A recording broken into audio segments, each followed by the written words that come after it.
Olá, eu sou a professora Larissa Bombardi e esse é o nosso último episódio da série sobre agrotóxicos.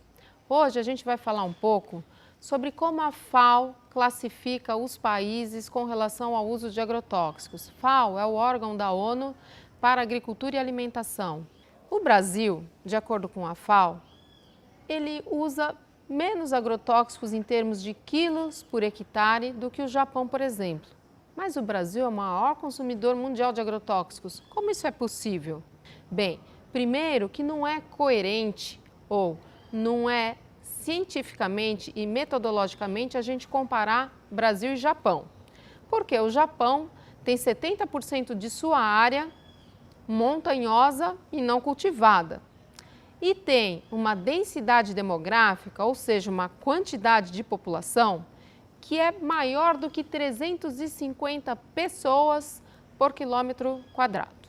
Suponhamos então que mesmo assim a gente compare Brasil e Japão. O Brasil consome, de acordo com a FAO, cerca de 2,77 quilos de agrotóxicos por hectare. E o Japão mais do que 14, ou seja, 7 vezes mais do que o Brasil. E como isso é possível? É possível porque quando um país reporta à FAO o uso de agrotóxicos no país, ou seja, o volume utilizado, ele também reporta à FAO a área agrícola do país. E como é que a gente chega então em 2,77 quilos por hectare no Brasil, se nós somos o maior consumidor mundial de agrotóxicos? Porque está sendo contabilizado nessa conta a área de pasto, mas a área de pasto no Brasil é mais do que o dobro da área agrícola. E cerca de 4% do volume total de agrotóxicos no Brasil tem como destino pasto.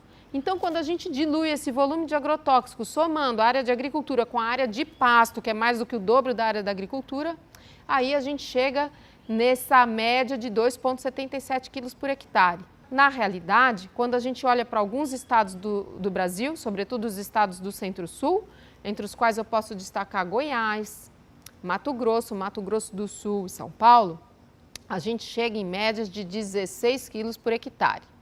Mas suponhamos que nós vamos fazer essa comparação usando os dados da FAO.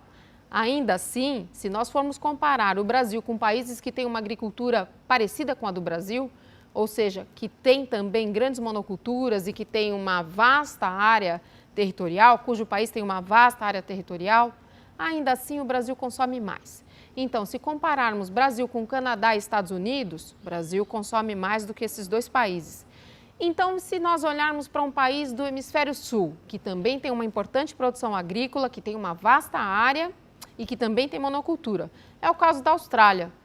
Brasil, mesmo se considerarmos os dados da FAO, tem um uso em termos de quilos por hectare superior do que a Austrália. E se nós utilizarmos então como referência México e Argentina, dois países latino-americanos que têm uma área territorial considerável e que também têm monoculturas. Ainda assim, o Brasil tem uma média de consumo por hectare superior à Argentina e ao México. Também é superior à média da Europa e também é superior à média mundial.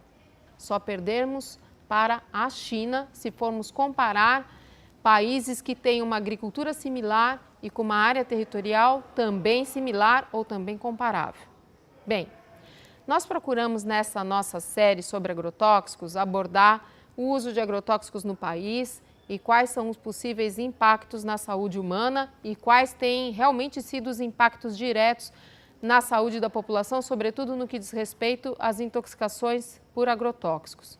Eu espero que essa série tenha contribuído para trazer à luz algumas questões que nós não tínhamos noção.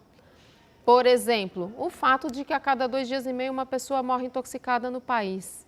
Que nós permitimos um volume de glifosato, um resíduo de glifosato 5.000 vezes superior na água no Brasil do que na água da União Europeia. O que fica de desafio para nós? Eu penso que um conselho bacana para todos nós, para a sociedade civil brasileira, é acompanhar a votação do PNARA, Política Nacional de Resíduos de Agrotóxicos, que vai acontecer nesse segundo semestre no nosso Congresso Nacional. É importante que nós estejamos muito atentos, porque isso pode significar que nós possamos aprovar uma política pública que visa reduzir o uso de agrotóxicos no país. e é importante que nós nos pautemos pelo princípio da precaução e que podemos trazer como pauta para o Brasil limites, autorizações e uso que, por exemplo, são adotados na União Europeia. Obrigada pela atenção de vocês.